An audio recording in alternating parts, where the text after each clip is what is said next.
Amigos aqui do canal Via Romana, como vão? Saudações. Bom, como vocês viram recentemente, notícias que nos chegam nos últimos dias, a Rússia obteve uma vitória definitiva no Donbas, na região de Advika, me parece que é assim que pronuncia, o nome dessa região que a Rússia liberou.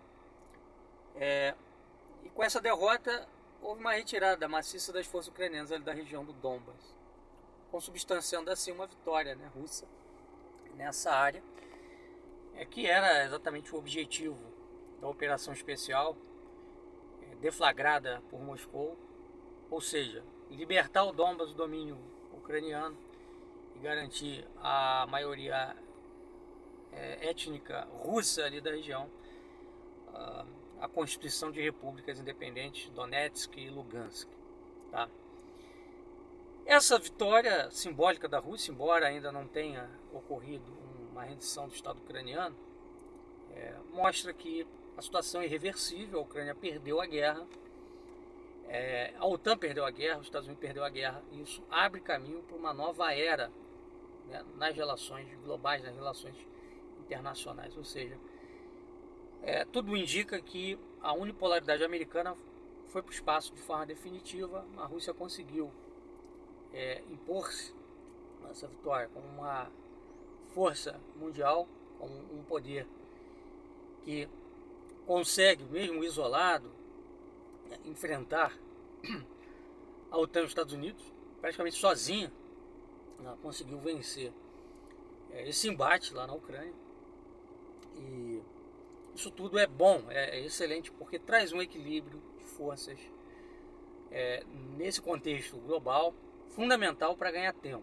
Ganhar tempo para quê? Para armar-se, estruturar-se contra esse projeto globalizante de sociedade aberta, cuja ponta de lança é os Estados Unidos da América. Uma derrota dos Estados Unidos da América tem que ser celebrada, seja lá de onde vier, se for pelas mãos da Rússia, pelas mãos da Coreia do Norte, pelas mãos do Irã. Não é o caso de endossar um modelo político ipsilíteris desses países, mas é o caso de celebrar essas derrotas, sobretudo porque elas trazem equilíbrio de poder e trazem possibilidades, abrem possibilidades de construções de regimes políticos, de governos, de estruturas políticas nacional conservadoras, enfim, que sejam de fato uma reação a isso que está aí.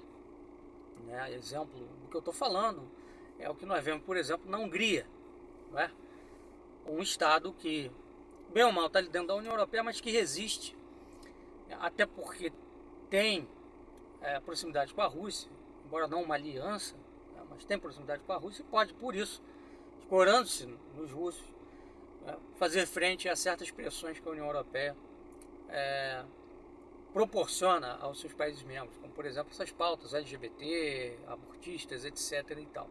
Essas pautas de destruição dos valores, dos costumes, dos princípios morais.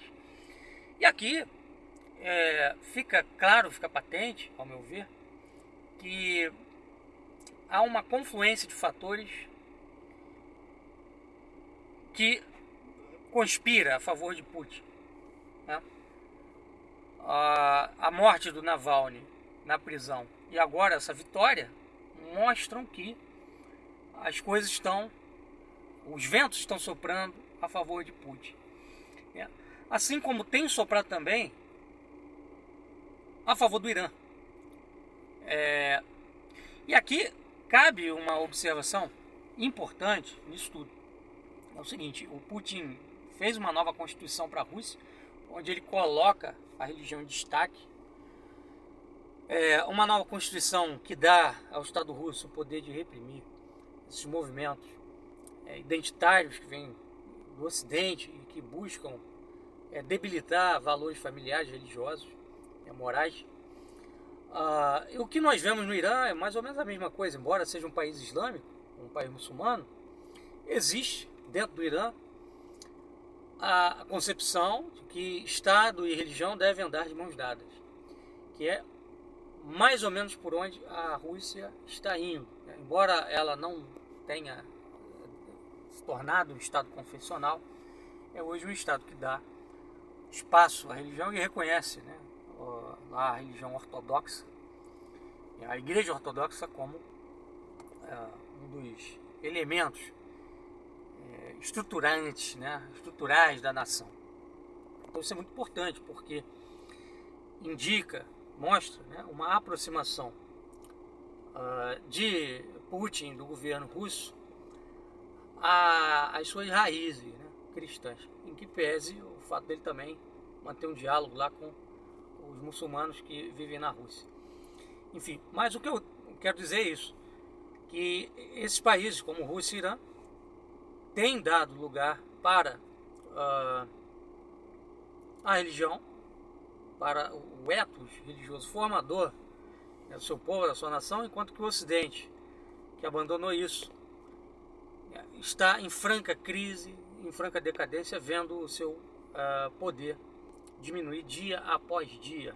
Então, isso mostra que Deus está agindo, ainda que usando instrumentos falhos, porque obviamente nós aqui não preconizamos Putin como o novo Constantino, nada disso, nem o Irã como o bastião que vai salvar o mundo do caos, mas reconhecemos que isso daí gera uma situação nova que pode abrir um caminho para uma nova época de nacional-catolicismo, de reerguimento, surgimento dos países latinos, descobrindo aí o seu ethos também, né, religioso, católico, como fundamental para a reconstrução nacional. Tá? Então era isso, pessoal, que eu tinha a dizer aqui hoje.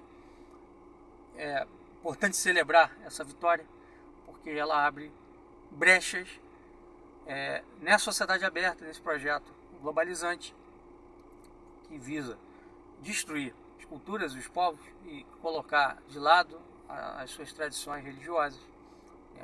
No lugar disso, esse projeto transhumanista aí, de um homem máquina, de um homem desenraizado, de um homem deslocado, de um homem colocado como um Deus, colocado no lugar de Deus. E não é isso que nós preconizamos, mas sim a sociedade sob Deus. Então, pessoal, até a próxima, um abraço.